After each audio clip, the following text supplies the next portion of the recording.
नमस्कार, मी मोरेश्वर. हाय Maharashtra YouTube news चॅनलमध्ये आपलं स्वागत आहे. आपला भारत हा निवडणूक प्रिय देश आहे. 12ही महिने 5ही वर्ष कुठे ना कुठे निवडणूक सुरू असते. नुकताच देशात तीन राज्यांमधल्या 3 निवडणुका, पोटनिवडणुका त्याचे निकाल आज लागले. एक निवडणूक होती गुजरातची पोटनिवडणूक. मांजलपूर मतदारसंघातून भाजपचा उमेदवार अपेक्षेप्रमाणे विजयी झाला. गुजरातमध्ये भाजप जोरात आहे. तिथल्या पोटनिवडणुकीत भाजप निवडून आली. दुसरी निवडणूक होती मध्य प्रदेशमध्ये दतिया मतदारसंघ. तिथे मतमोजणी चालू आहे, पण तिथे काँग्रेस आघाडीवर आहे. काँग्रेस आणि भाजप अशा तिथे टक्कर आहे, पण भाजप लीडवर आहे. भाजप म्हणजे काँग्रेस लीडवर आहे, भाजप नाही दतियामध्ये.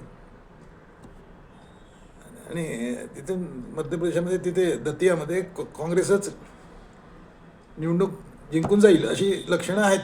ट्रेंड तसाच दिसतोय. तिसरी मोठी निवडणूक म्हणजे बिहारमध्ये. बिहारचा निकाल धक्कादायक येतोय. तिथे बहुतेक मतमोजणी आटपत आली आहे, शेवटचं बाकी आहे. तिथे जनसुराज्य पक्षाचे प्रशांत किशोर हे विजयी होताना दिसत आहेत. 10,000वर त्यांनी लीड घेतला आहे. बिहारमध्ये बाकीपूर मतदारसंघ आहे. तिथल्या पोटनिवडणुकीत प्रशांत किशोर उभे आहेत. 10,000वर त्यांचा लीड गेला आहे. ते आता त्यांना हरवणं आता अवघड आहे. प्रशांत किशोर गेल्या निवडणुकीत त्यांच्या पक्षाला मोठा तडाखा बसला. यावेळेला त्यांनी हिंमत केली आणि पोटनिवडणुकीत उभे राहिले. आणि ते आता येत आहेत. बाकीपूरमध्ये तिरंगी लढत झाली. बाकीपूरमध्ये RJDच्या रेखा गुप्ता उभ्या होत्या आणि भाजपकडून नीरज कुमार सिन्हा उभे होते. आता इथे गंमत अशी झाली की बाकीपूर हा भाजपचा प्रतिष्ठेचा मतदारसंघ. भाजप म्हणजे आता सध्या भाजपचे राष्ट्रीय अध्यक्ष जे आहेत नितीन नवीन, त्यांचा हा मतदारसंघ. त्याच्या नितीन नवीन कालपर्यंत उभे राहायचे.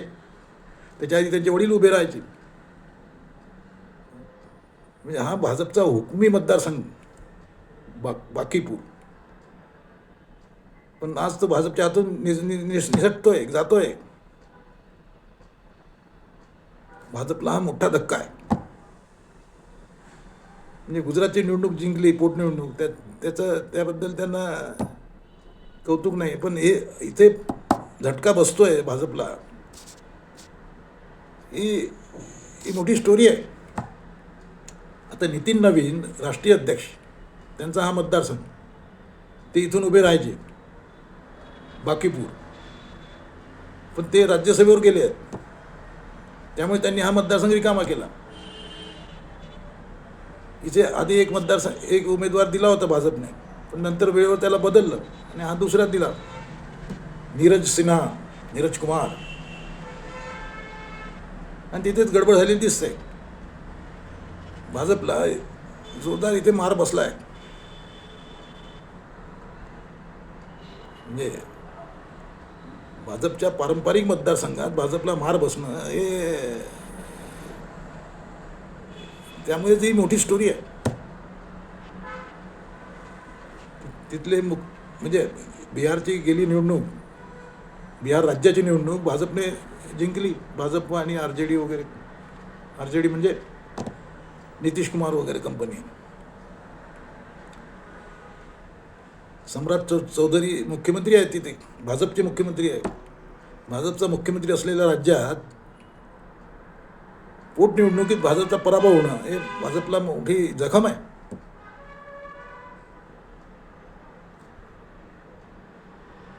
म्हणजे इथे चुकीचा उमेदवार दिला आहे का भाजपने? उमेदवार सरळ दिला असता, व्यवस्थित दिला असता तर भाजपने सीट काढली असती असं लोक म्हणत आहेत.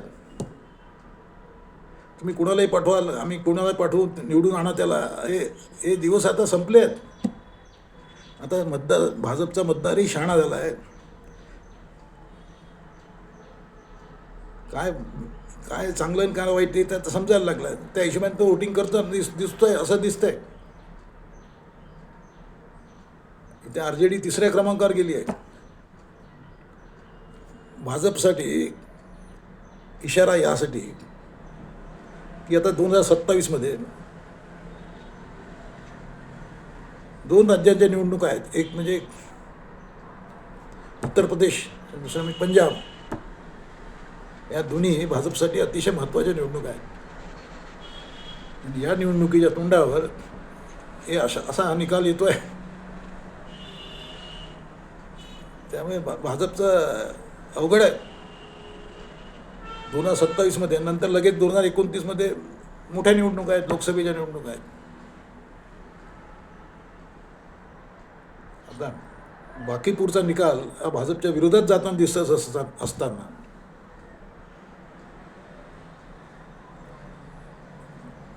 म्हणजे या समोर निवडणूक आहे, ते प्रश्नचिन्ह आहे भाजप पुढे. सम्राट चौधरी भाजपचे मुख्यमंत्री आहेत. तिथे निकाल फिरला आहे, उलटला आहे.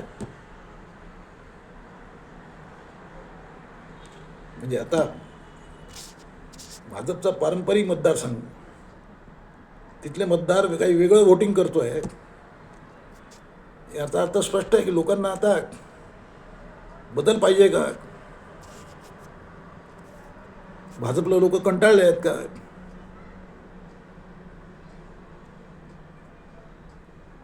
अलीकडे या 3-4 महिन्यात अशा काही घटना घडल्या आहेत की त्यामुळे मतदार बदलतोय का? जेनशी नावाचे तरुण मतदारांची फलटण सध्या राजकारणात जोर मारत आहे. नीट पेपर फूट आणि त्यानंतर उभं झालेलं आंदोलन, त्याचा हा परिणाम आहे का?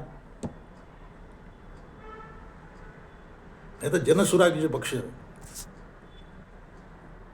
हा प्रशांत किशोर यांनी काढलेला पक्ष आहे.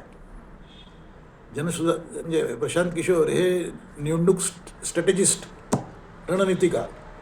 यांनी आतापर्यंत अनेकांना निवडणुका जिंकवून दिल्या, पण गेली निवडणूक त्यांना जिंकून देता आलेली नाही त्यांच्या स्वतःच्या पक्षाला.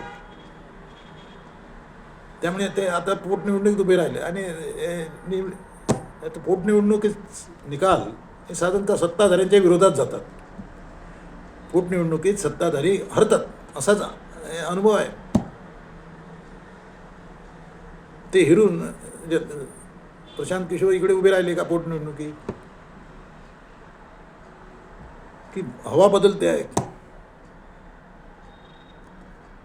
लोकांना काही चेंज पाहिजे का? लोक गेम चेंजर शोधतायत का? आणि प्रशांत किशोरमध्ये आपलं उत्तर शोधतायत का?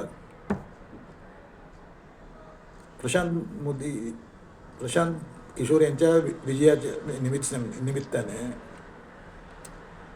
पंतप्रधान नरेंद्र मोदी आणि गृहमंत्री अमित शाह यांच्यापुढे मोठं आव्हान उभं राहत आहे का? मोदी आणि अमित शाह यांना लोक कंटाळले आहेत का? यांचा आता ट्रेंड उतरता क्रम सुरू झाला आहे का मोदी आणि शहांचा? भाजपला काही नवा नेता शोधावा लागणार आहे का मोदींच्या जागी? हे सारे प्रश्न आतापासून उपस्थित होऊ लागले आहेत, डोकं वर काढू लागले आहेत. तुम्हाला काय वाटते? उत्तर प्रदेशच्या 2027 होणाऱ्या निवडणुकीत भाजपला मोदींना घेऊन उत्तर प्रदेशात लढावं लागणार आहे की तसं करणं भाजपला महागात पडेल, भाजपला दुसरा नेता शोधावा लागेल. कॉमेंट करा. नमस्कार.